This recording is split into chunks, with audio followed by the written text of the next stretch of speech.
Thank you, Dan, and thanks everyone for coming this afternoon to hear about these important issues in United States patent law. My topic this afternoon is the question of whether business method patents are still alive in the United States.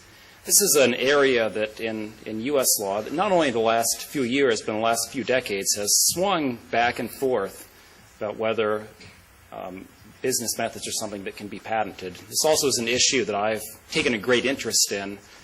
For the previous 4 years, I co-chaired an American Bar Association subcommittee that was studying the issue of whether business methods should be patented and should be allowed. This is, in many ways, a unique feature of United States patent law that you've been inclusive. There were almost 1 million patents issued in the United States, 926,612 patents to be exact. Only 1.9% of those patents were believed to be business method patents, depending on how you look at the different classifications. And as Dan talked about in the first presentation today, the question of what is a business method patent is not something that's always entirely clear. Dan talked about covered business method patents, which has a very specific definition by statute. I'm using the term a bit more broadly to talk about any method of doing business, any method of tracking an investment, a thing of that nature. But when you look at the fact that about 2% of patents that are issued would fall loosely in the business method classification, when you look at the types of patent cases that are being filed, nearly 20% of litigated patents over the same 5-year span, 2007 to 2011 inclusive, are business method patents. In that time frame, there were 743 patent cases, patent infringement lawsuits filed in the United States. 145 of those cases fell within what, again, broadly could be considered a business method. The majority of these lawsuits were what some people would call patent troll lawsuits, others would call a non-practicing entity. So you have someone that does not make a product, has never made a product in many instances, is bringing a lawsuit against a practicing company. If you're a software company, business process outsourcing, in a field like that, this can be very expensive, very harassing, very burdensome. There have been different studies trying to put the cost of such litigation on business. One study by an economics professor at Boston University said that this type of litigation costs companies $29 billion. Now, I think that number is a little bit high, but and he's taking a lot of indirect costs of litigation into consideration. But nevertheless, this is for what is a small subset of issued patents, this is a major expense and a major issue in the United States. Let me now briefly talk about the trajectory that U.S. laws have taken on patenting business methods. First, what is patentable in the United States? Section 101 of the United States, Title 35 of the United States Code says that whoever invents or discovers any new and useful process, machine, manufacturer, or composition of matter may obtain a patent therefor. The statute also says that laws of nature, physical phenomena, and abstract ideas are not patentable. So that is the basic framework of what you can obtain a patent on. It's somewhat vague, it's somewhat broad, and it's not very informative by itself other than the very abstract concept that abstract ideas are not patentable. The question of what can be patented has had a very up and down history, as I and as Matt has said, that the U.S. case law tends to be like a pendulum. It swings one way until it swings the other way. So let's take a look at what the framework that the U.S. Supreme Court laid down almost 30 years ago. And this framework has set the basis for many decisions today informing what some very high-tech inventions, whether they can be patented or not.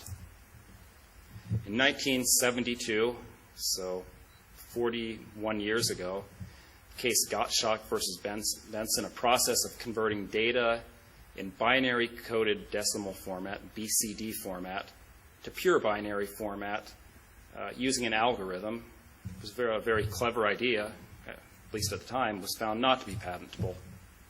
Stepping ahead 6 years ago, another case, using a mathematical formula for curing rubber, that also was found not to be patentable. 3 years later, a process that took a temperature reading when using the Arrhenius equation, those of you that are in the chemical field will know what that is, to calculate when a limit has been reached, that was found to be patentable. So it was not entirely clear what the landscape was, but as best I can tell, and as best courts and commentators have said, the distinction between patents that sought to preempt the use of a fundamental principle on one hand, and patents that only sought to foreclose others from using a particular application on the other hand, the former was not patentable, the latter was patentable. So those cases that we just looked at kind of were accepted as the law for the most part for almost 20 years. Fast forward to the 1990s, the dot-com boom, there was a great increase in the number of patent filings. And more importantly, many of these filings were not traditional patents directed to a machine or a new fastener or a new circuit, but were directed to software, were directed to methods of conducting business online. There were a lot of new patents were filed in this area, and the Federal Circuit, which is the highest appeal court that hears patent cases, and generally it's difficult to take a case up to the Supreme Court, so the Federal Circuit is the appellate court in the U.S. that has final say on patent issues, had a string of decisions that began to allow the issuance of business method patents on things like electronic commerce. Case In Re Allopat from 1994, so 19 years ago, a novel algorithm combined with a trivial physical step was allowed to be patentable. State Street versus Signature Financial, a very famous case from 1998.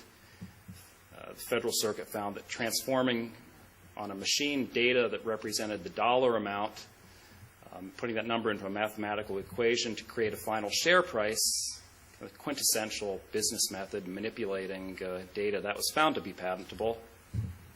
AT&T versus Excel, a case that came shortly after the State Street case. The application of Boolean principles that produced a useful result, so you had a useful computer program. I'm not sure of any patent filer that thinks their patent is not useful, thinks their software is not useful. That was found to be patentable. So there, for about 10 years, that was the law of whether business methods could be patented. Now the pendulum starts to swing in the other direction. 2006, the eBay case that Matt talked about earlier, it was a concurrence, but Justice Kennedy of the U.S. Supreme Court openly criticized the potential vagueness and suspect validity of some business method patents. The next year, in the KSR versus Teleflex case, that case dealt with obviousness, but there were signs in the opinion that the Supreme Court was beginning to get skeptical of business methods. The combination of familiar elements according to known methods likely to be obvious when it does no more than yield predictable results. And then in the same years, or 2007, 2008, the Federal Circuit issued two opinions finding business methods to be unpatentable.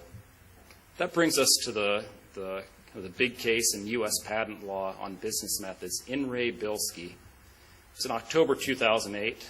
The Federal Circuit reversed its State Street decision from 10 years earlier, finding that for a claimed process to be patent eligible, it must be tied to a particular machine or apparatus, or it must transform a particular article into a different state or thing. Again, there was references to some of the earlier Supreme Court decisions. A claimed process that uses a particular machine or apparatus would not preempt other uses, so that was considered allowable. Again, transforming an article or transforming data by making it into something useful, that also would give a basis for finding a patent to be patentable. That test was commonly referred to as the machine or transformation test. But that test had a very short life. Not surprisingly, the Supreme Court took this case up for review. The Supreme Court does not consider many patent cases in the United States. Generally, when it does consider the case, that's a sign that the Federal Circuit is going to be reversed and the law is going to be changed. So when the Supreme Court took this case back in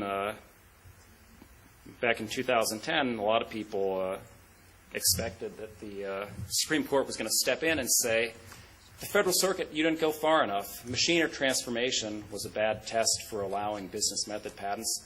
You should go all the way and eliminate all business method patents. Thank you.